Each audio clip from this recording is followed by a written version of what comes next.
Assalamualaikum warahmatullahi wabarakatuh.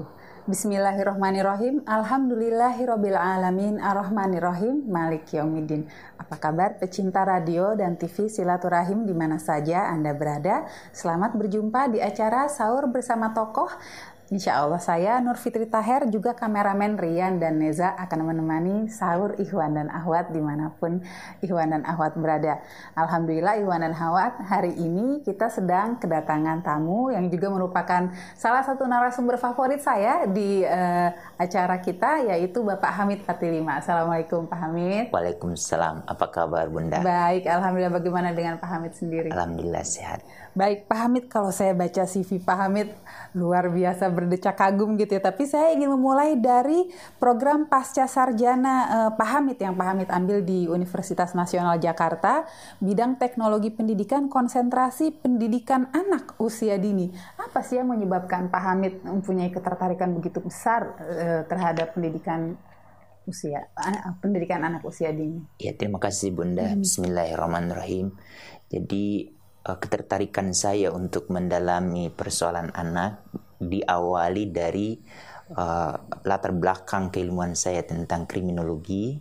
Di kriminologi itu kan kita bicara banyak bagaimana proses seseorang yang benar-benar bersih lalu berubah perilaku karena pengalaman-pengalaman yang dialami di sekitar dia. Itu yang kemudian saya dalami.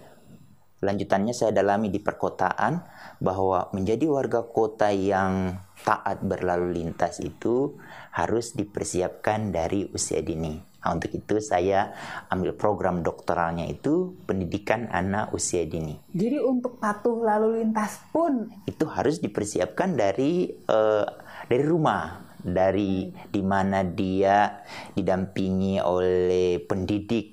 Pertama dan utama otomatis adalah kedua orang tuanya.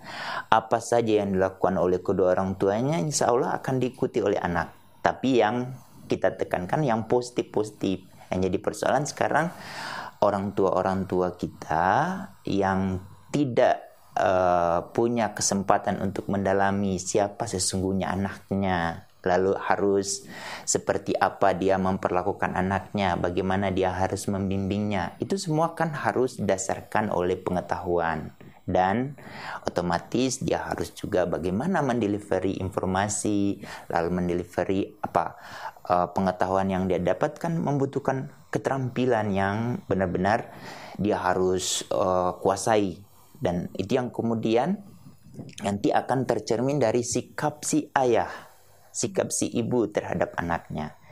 Dengan begitu nantinya insya Allah anak-anak akan melihat, aku punya ayah seperti ini. Dia kalau bicara atau bercerita tentang informasi yang banyak, yang kemudian aku bisa dapat informasi minimal bagaimana dia mengetahui tentang seisi rumahnya dia.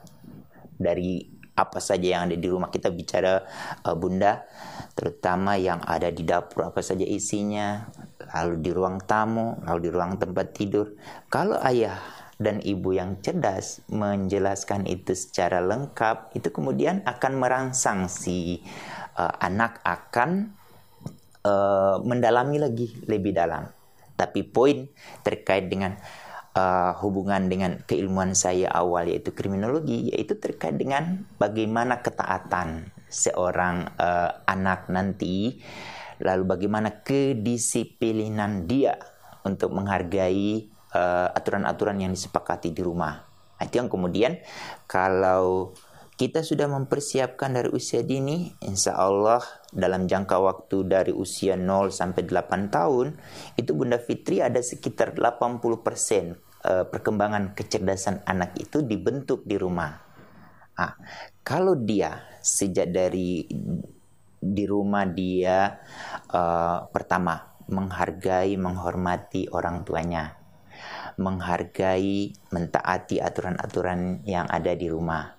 Lalu itu yang kemudian pada saat dia akan keluar di sini mungkin sudah mulai menjalin hubungan dengan teman-teman dia melalui bermain. Lalu kemudian dia menjalin hubungan dengan teman-temannya di sekolah dan gurunya. Itu yang otomatis kalau dia sudah terbiasa dengan hal-hal yang positif di rumah, dia disiplin, dia bisa mengatur waktu, dia mampu berbicara dengan kata-kata yang tidak menyakiti orang lain, insya Allah dia akan menjadi orang yang sangat disenangi minimal, lalu dia sangat dihargai. Itu poin yang paling penting. Nah, poin kedua adalah anak itu kan sebetulnya butuh rasa aman, rasa tenang. Jika ayah ibu sejak dari awal menciptakan anak itu dengan tidak dia dibentak-bentak, dia tidak pernah ditekan, dia tidak pernah dipaksa-paksa, tetapi muncul kemauan dari diri anak, dia mau melakukan segala sesuatu itu tidak harus diperintah, tetapi ada keinginan yang itu terbentuk bukan hanya satu hari tetapi berproses. Prosesnya ini yang kemudian dipastikan oleh ayah-ayah dan bunda yang cerdas. Otomatis ayah dan bunda yang cerdas ya harus mengetahui perkembangan anak dia. Itu bunda. Baik, jadi kita bisa lihat kalau tingkat kriminalitas suatu negara itu tinggi atau rendah, bisa dipastikan bahwa kehidupan anak-anak di negara itu menentukan keadaan negara mereka juga dong kemudian hari. Kita bisa lihat di negara-negara tetangga kita di Afrika, tingkat keamanan, penghargaan terhadap keluarga, terhadap anak itu wujudnya. Karena anak-anak yang dibentuk dari suasana yang tidak nyaman, lalu suasana yang penuh kekerasan, itu dia akan keluar menjadi satu kumpulan anak-anak yang agresif. Lalu dia suka membentak, dia suka menentang. Karena ada satu riset Bunda Fitri yang dilakukan oleh teman-teman dari Michigan University sama Texas University terhadap 150.000 anak yang dilakukan selama 50 tahun. Jadi penelitian itu berjenjang dan diikuti terus-menerus. Itu menghasilkan anak-anak yang di rumahnya mengalami kekerasan atau anak-anak yang tidak diperhatikan dari aspek perkembangan dia, lalu tidak diperhatikan informasi yang dia serap, lalu orang tua dengan mudah melakukan intimidasi, itu akhirnya akan melahirkan anak-anak yang agresif, anak-anak yang suka menentang. Yang menyedihkan Bunda Fitri, di antara anak-anak itu ada yang menarik diri.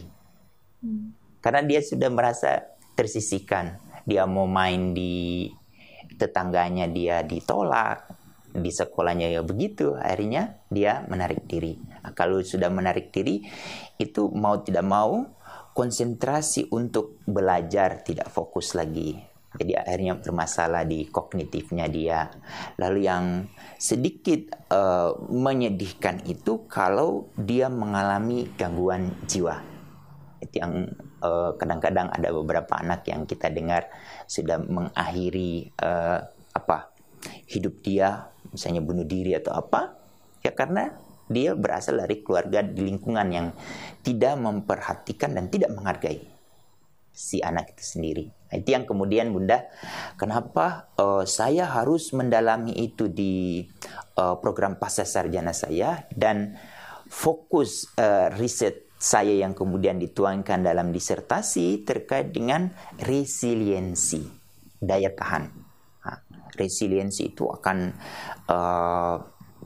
terpastikan pada diri anak bila dia memiliki daya tahan yang tinggi, insya Allah dia mampu menghadapi segala tantangan atau hambatan yang ada pada diri dia, baik pada saat sekarang maupun pada masa yang akan datang. Antara lain apa? Dia merasa aman.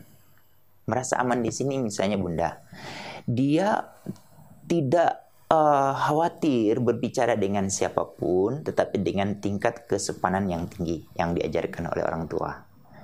Dia ditanyakan ada orang dewasa yang mau bertanya kepada dia, atau ada orang dewasa di depan dia mau bertanya dan dia mau menjawab pertanyaan, karena dia tidak ada beban. Karena di rumah dia sudah dibiasakan oleh ayah bundanya untuk mau menyampaikan segala sesuatu itu dengan jelas dan tegas. Lalu di rumah sudah dibiasakan untuk berdialog. Jadi dialog dengan ayah dan bunda itu adalah satu unsur penting untuk membangun resiliensi anak. Itu yang kemudian akan terwujud pada rasa aman dia. Itu rasa aman yang kita bisa lihat untuk sesaat. Rasa aman yang lain adalah kalau dia kemana-mana itu dia tidak takut. Dia hanya takut kepada Allah. Ilmu tentang takut kepada Allah ini yang kemudian tidak pernah ditancapkan pada diri setiap anak. Yang ada hanya takut kepada makhluk Allah. Polisi, dokter atau apa yang kemudian dia tidak punya karena dia sudah merasa udah takut kepada segala sesuatu, dia tidak ingin mencoba. Dan itu yang kemudian menjadi satu hal yang akan menghambat daya tahan dia. Sekarang ibu di rumah, ayahanda di rumah, mungkin kalau sekarang menciptakan suasana yang tidak aman di rumah kita, bagaimana kita wujudkan itu menjadi aman. Jadikanlah rumah itu sebagai surga bagi anak-anak kita. Itu Bunda Fitri yang menarik, yang perlu kita harus perhatikan. Luar biasa. Terus Pak Hamid juga di sini tahun 2005 membahas perbudakan pada anak di ILO ya Pak. Iya. Sebenarnya kan mungkin kalau sekarang banyak yang bilang saat ini perbudakan udah nggak ada lagi, tapi sebetulnya masih banyak, dan bahkan di negara Eropa dan Amerika sendiri perbudakan itu ada gitu.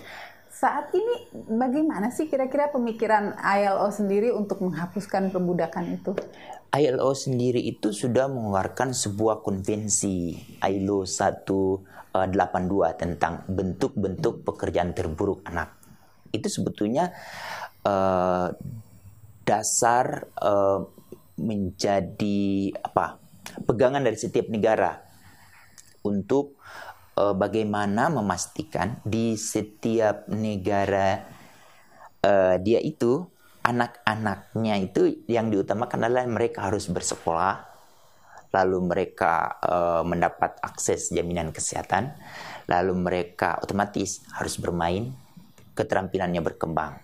Tetapi di beberapa negara, termasuk di Indonesia, itu masih diketemukan banyak bentuk-bentuk pekerjaan terburuk yang kemudian menghambat perkembangan mereka, yang itu kemudian oleh Indonesia sejak tahun 2000, waktu itu Presiden Gus Dur meratifikasi sebuah konvensi melalui Undang-Undang Nomor 1 Tahun 2000 tentang ratifikasi Konvensi ILO 182. Konvensi itu isinya apa? Nanti kita bisa jelaskan lebih detail Bunda. Tetapi poinnya sekarang pertanyaan, ada nggak perbudakan di rumah kita? Kalau kita mempekerjakan pekerja rumah tangga anak, itu termasuk bentuk-bentuk pekerjaan terburuk dan itu termasuk perbudakan. Kenapa Bunda disebut perbudakan? Karena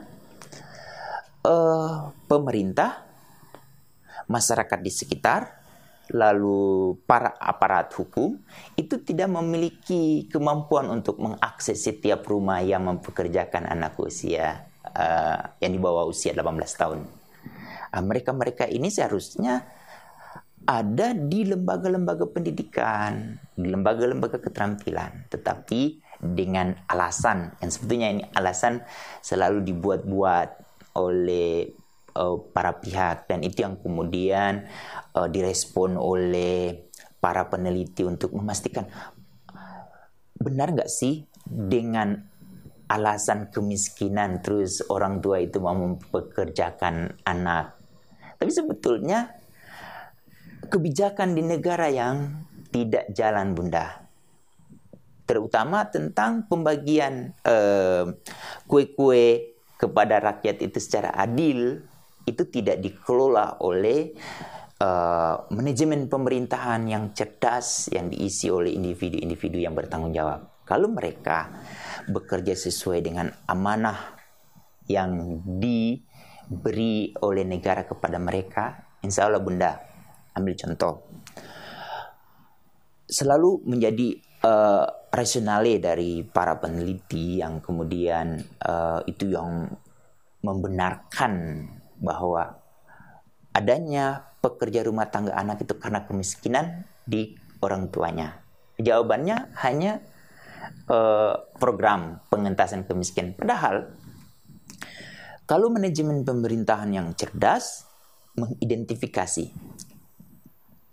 orang tua mana yang masih mengirimkan anak-anaknya bekerja di kota sebagai pekerja rumah tangga. Orang tua ini yang kemudian diidentifikasi bakat dan minat dia itu apa saja. Jadi yang kita dorong ini bukan anaknya tapi orang tuanya. Kita identifikasi bakat dan minatnya dia oleh Dinas Tenaga Kerja yang cerdas atau Kementerian Ketenagakerjaan yang cerdas itu mendampingi mereka untuk dikapasiti, dilatih sesuai dengan minat dan bakat. Tapi Bunda Fitri, yang terjadi sekarang apa?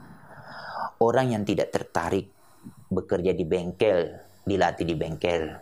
Orang tidak tertarik untuk buat batako, dilatih batako.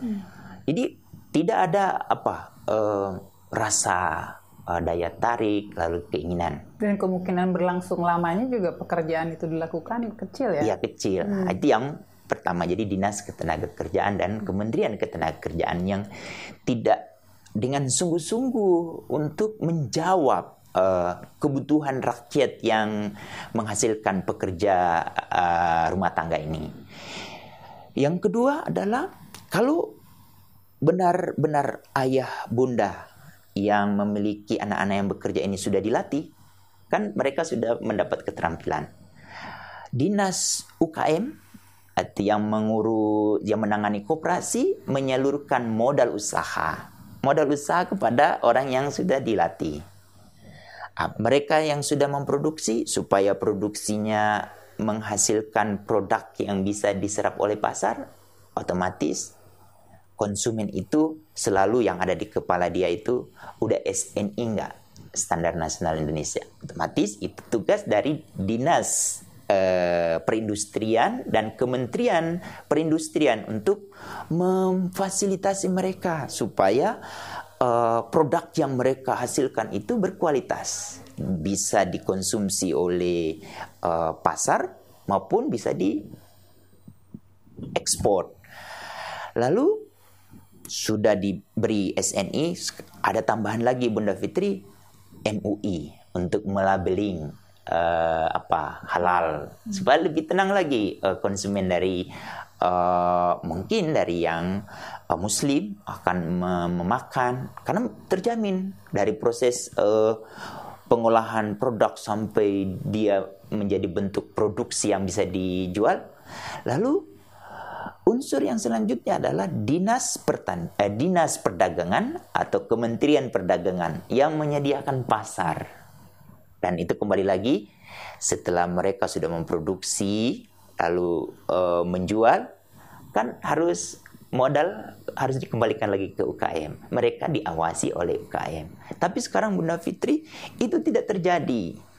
Mereka-mereka yang ada di dinas-dinas seperti ini itu sebetulnya mereka nanti akan dimintai pertanggungjawaban. Kalau dari sisi negara, kita sudah punya instrumen, yaitu ratifikasi Konvensi ILO 182 melalui Undang-Undang Nomor 1 Tahun 2000. Dan itu yang terakhir menjadi satu karya dari Presiden Gus Dur. Dan semoga Presiden Gus Dur tenang beliau sudah membebaskan negeri ini dari perbudakan. Tetapi yang jadi persoalan adalah presiden-presiden lanjutannya dan menteri-menteri, kepala-kepala dinas yang harus mengimplementasikan amanah, dan sebetulnya itu menjadi komitmen negara. Nah, yang jadi soal, kita hanya cerdas mengambil komitmen, tetapi itu hanya di atas kertas, tetapi tidak disosialisasikan. Dan yang paling penting adalah Bunda Fitri, setiap instrumen internasional yang kita ratifikasi itu benar-benar dirasakan oleh warga bangsa, dan di dalamnya itu adalah anak-anak yang terlibat di dalam bentuk-bentuk pekerjaan terburuk pada anak. Salah satunya adalah pekerja rumah tangga anak. Baik, Pak Hamid. Kita akan jeda dulu sejenak, Ikhwan dan Akhwat. Jangan kemana-mana, kami akan segera kembali masih di acara Sahur Bersama Tokoh bersama Pak Hamid Fatulima.